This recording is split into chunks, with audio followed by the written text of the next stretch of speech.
PM Modi के 25 साल पूरे, बीजेपी मनाएगी सेवा संकल्प महोत्सव। प्रधानमंत्री नरेंद्र मोदी 7 अक्टूबर 2026 को जनसेवा के 25 साल पूरे करेंगे। इस मौके पर बीजेपी करीब 15 दिनों तक देश भर में सेवा संकल्प महोत्सव आयोजित करेगी। अभियान में स्वच्छता, रक्तदान, वृक्षारोपण और स्वास्थ्य शिविर लगाए जाएंगे। साथ ही डिजिटल प्रदर्शनियों, सुशासन सम्मेलन और युवाओं से संवाद कार्यक्रम भी होंगे। जंतर मंतर प्रदर्शन पर एससी सख्त, हाई पावर्ड कमेटी बनाने की तैयारी। दिल्ली के जंतर मंतर छात्र प्रदर्शन मामले में सुप्रीम कोर्ट ने हाई पावर्ड कमेटी बनाने का फैसला किया है। सीजेआई सूर्यकांत ने कहा कि शांतिपूर्ण प्रदर्शन संवैधानिक अधिकार है। कमेटी स्वतंत्र जांच करेगी। इसमें पूर्व सुप्रीम कोर्ट जज, पूर्व सीबीआई डायरेक्टर और पूर्व डीजीपी को शामिल करने की तैयारी है। कोर्ट ने पक्षों से सुझाव मांगे हैं। हिमाचल में घटेंगे आईएएस आईएफएस पद, सीएम सुक्खू बोले अफसरों की फौज नहीं चाहिए।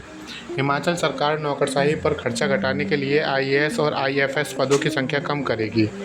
आईएएस पद 153 से घटाकर 130 और आईएफएस पद 118 से घटाकर 83 किए जाएंगे। मुख्यमंत्री सुखविंदर सिंह सुक्खू ने कहा कि राज्य को बड़ी संख्या में अधिकारी नहीं बल्कि योजनाओं को प्रभावी ढंग से लागू करने वाले अफसर चाहिए।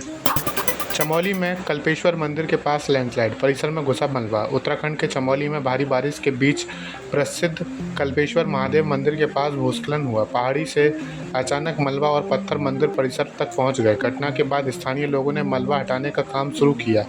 श्रद्धालुओं की सुरक्षा को लेकर चिंता बढ़ गई है। प्रशासन ने क्षेत्र का निरीक्षण कराने की मांग की गई है।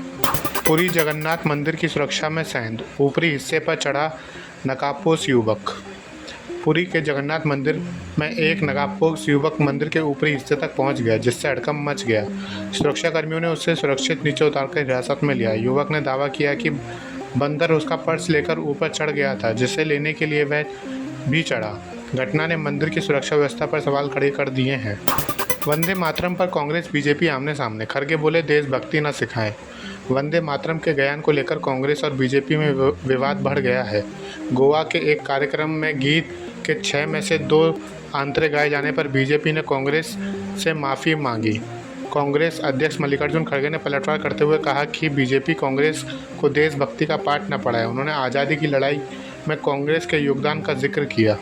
इमरान खान को बड़ी राहत, सुप्रीम कोर्ट ने अस्पताल में इलाज का दिया आदेश। पाकिस्तान के पूर्व प्रधानमंत्री इमरान खान को सुप्रीम कोर्ट से राहत मिली है। अदालत ने अगली सुनवाई तक उन्हें शिफा इंटरनेशनल अस्पताल में इलाज कराने का आदेश दिया है। मेडिकल बोर्ड उनकी स्वास्थ्य रिपोर्ट तैयार करेगा। कोर्ट ने परिवार से सप्ताह में एक बार मुलाकात की अनुमति भी दी है। मामले की अगली सुनवाई 16 सितंबर 2026 को होगी। भारत की चुनाव व्यवस्था से प्रभावित ट्रंप, सेव अमेरिका एक्ट पर जोर।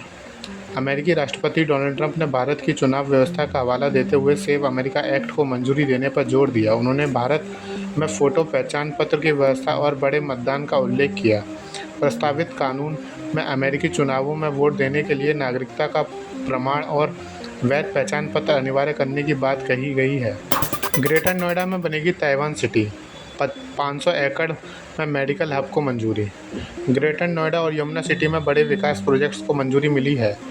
ईडिया की बैठक में 300 एकड़ में ताइवान सिटी और करीब 500 एकड़ में मेडिकल हब बनाने का फैसला हुआ। ताइवान सिटी में इलेक्ट्रॉनिक, सेमीकंडक्टर और हाई टेक कंपनियों को बढ़ावा मिलेगा। मेडिकल हब में अस्पताल, रिसर्च, बायोटेक और फार्मा केंद्र विकसित किए जाएंगे। भारत की जीडीपी ग्रोथ पर दबाव, FY27 में 6.8% रहने का अनुमान। इंडिया रेटिंग और रिसर्च ने वित्त वर्ष 2026-27 के लिए भारत की जीडीपी ग्रोथ 6.8% रहने का अनुमान लगाया है। पिछले वित्त वर्ष में विकास दर 7.6% थी। रिपोर्ट में पश्चिम एशिया संकट, महंगा कच्चा तेल, कमज़ोर रुपया और अल नीनो की प्रमुख जोखिम बताया गया है। महंगाई 4.9% और चालू खाते का घाटा 1.5% रहने का अनुमान है।